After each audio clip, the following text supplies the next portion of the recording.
Alright, so today we're going to be dealing with a prompt that you guys can go ahead and steal from us that basically helps us develop a fitness and workout plan and diet plan as if we're working with an actual professional coach.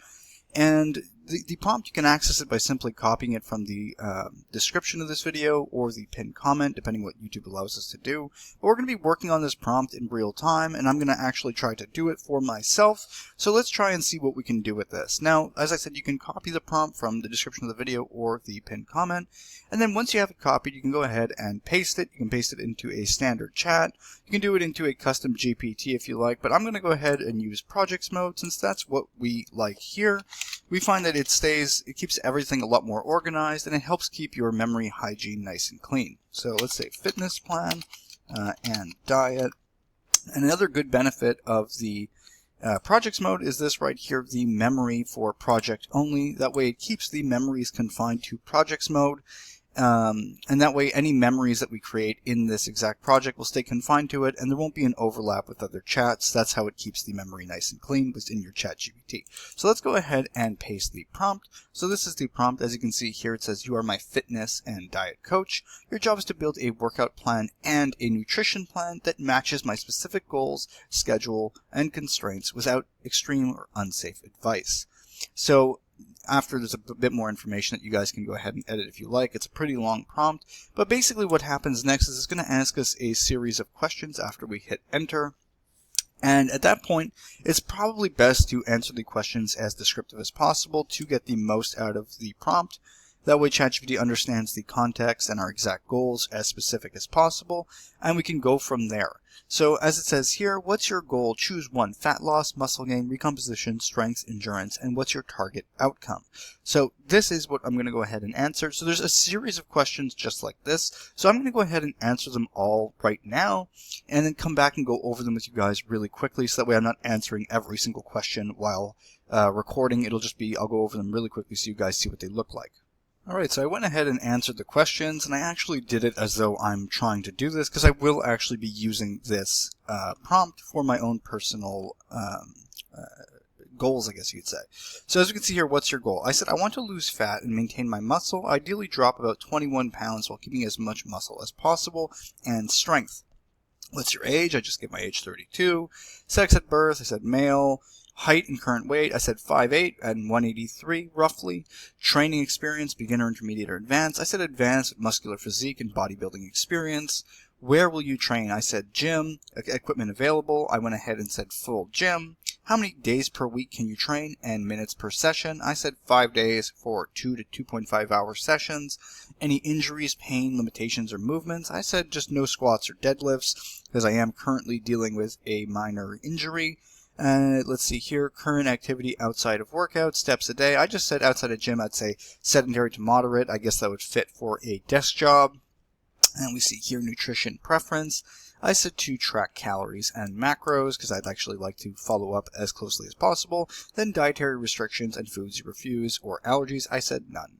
Then finally, a typical day of eating, and I went and described it as descriptive as I possibly could in the time that I have. I said high protein. I have toast with peanut butter, 2 coffees or 2 tablespoons of sugar and cream, 3 eggs and some meat, a pre-gym snack like fruit and a protein bar, then a protein shake, then likely minced beef or chicken with veggies and fruit for dessert. Timeline and any event date.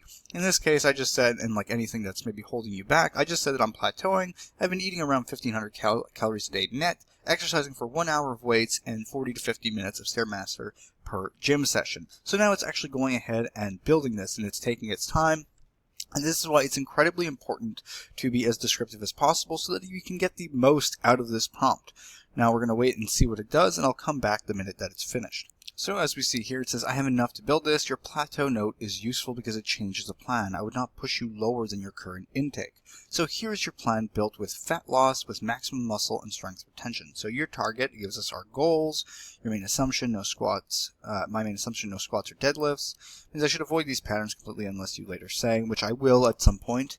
Most important fix. First, let's see, stop using net calories. Track total intake only. Let training and steps create the deficit.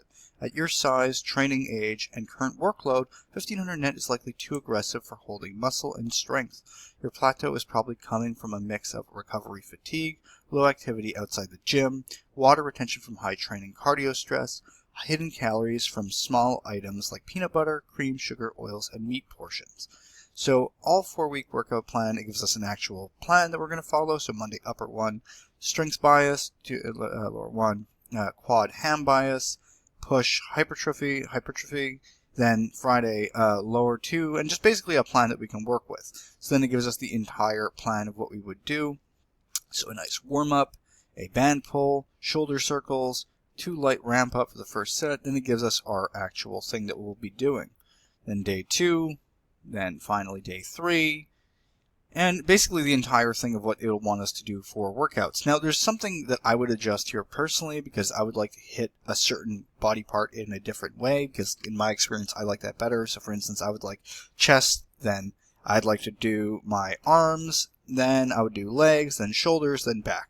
And I'd like to have it separated in that way and not in the way that they're doing because I like my 5-day split typically, but it's not the end of the world and I can obviously go ahead and edit that. Now it gives us our cardio plan, steps built to 8,000, 9,000 a day average. Cardio 2 to 3 sessions per week of 20-25 minutes, easy to moderate pace, best option, Stairmaster incline bike, better recovery, less interference with leg training, easier to sustain, more reliable fat loss compared with higher daily movement. So then 15-minute busy day fallback. Do this when life gets messy. It gives us a whole thing of what we can do. Form priorities that it tells us to focus on. And then finally our nutrition plan to hit. So it tells us to try to get to 2,300 on a standard day and 2,100 on rest days. So let's go ahead and see. And then it gives us our macro goals for training days and then the macro goals for rest days, which is quite a bit of carbs if I had to say so myself. I personally don't eat this much carbs when trying to lose weight, but we can go ahead and try it and just see what it thinks. Non-negotiables, hit protein every day, weight calorie dense foods. Let's go down and see then 3 example menus. We get a whole menu of what we can do, and we can actually ask it for a grocery list if we like. That way we can have that organized as well. Give us a craving plan of things that we can use to avoid making mistakes. Eating out rules. For instance, choose a meal with clear protein source, pick 1 fries, dessert, or drinks, not all 3, sauces on the side, etc., etc. Just a way to keep yourself accountable. And as we see here, it actually did give us a grocery list, which is fantastic. I was going to request that, but it gave it to us anyway. And then we get everything that it tells us to have to purchase in order to follow its exact plan. And then budget swaps if you're trying to save money. For instance, chicken thighs instead of breasts, or you can even do legs. Frozen vegetables instead of fresh. Large tubs of yogurt instead of single serve. And basically 10 essentials and all the other stuff. Then a check-in system, daily tracking, only 3 things. Morning body weight, calories and protein, and steps. That is enough. And then basically it tells you the weekly check-in again. It gives you the adjustment rules, quality check, and that's about it. So it gives you your plan and it tells you that I can also turn this into a simple 1-page weekly checklist version. And you can follow up with this program as you go through your progress and tell it where you're at and make adjustments accordingly. So once again, if you guys want to copy this, you can copy it from the description of this video or the pinned comment. Hit paste into ChatGPT, answer the questions as descriptively as possible, and you will get a plan similar to this. And like the more descriptive you are, the better it would be. You would get better results overall. And then you can make adjustments like I'm going to after the fact to fit the things that you would like to be doing a little differently. So hopefully you guys found this video helpful. If you did, please like and subscribe, and have a nice day.